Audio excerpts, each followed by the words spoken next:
புதுக்கோட்டை மாவட்டம் புதிய பேருந்து நிலையம், அண்ணா சாலை, கீழ ராஜவீதி உள்ளிட்ட பகுதிகளில் சுமார் அரை மணி நேரமாக கனமழை பெய்து வருகிறது. இதுகுறித்து எமது செய்தியாளர் தேவராஜ் வழங்கும் கூடுதல் விவரங்களை தற்போது கேட்கலாம். தேவராஜ், சொல்லுங்க, தற்போது புதுக்கோட்டை மாவட்டத்தில் மழை பெய்து வரும் நிலையில் இன்னும் இந்த மழை எவ்வளவு நேரத்திற்கு தொடர வாய்ப்பு இருக்கிறது?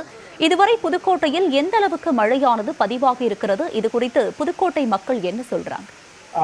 புதுக்கோட்டை மாவட்டத்தில் கடந்த 4 நாட்களாகவே மழை விட்டு பெய்து வருகிறது.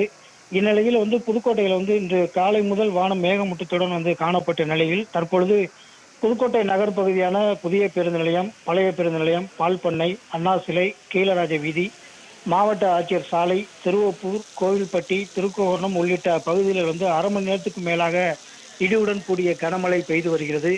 தொடர்ந்து விட்டு கனமழை பெய்து வருவதால் பொதுமக்களின் இயல்பு வாழ்க்கை பாதிப்பு ஏற்பட்டாலும் இந்த கனமழையால் சுற்றுவட்டார பகுதியில் உள்ள நீர்நிலைகள் அளவுக்கு அதிகமாக நிரம்பிய தொடங்கியதால் விவசாயிகள் மகிழ்ச்சி அடைந்துள்ளனர்.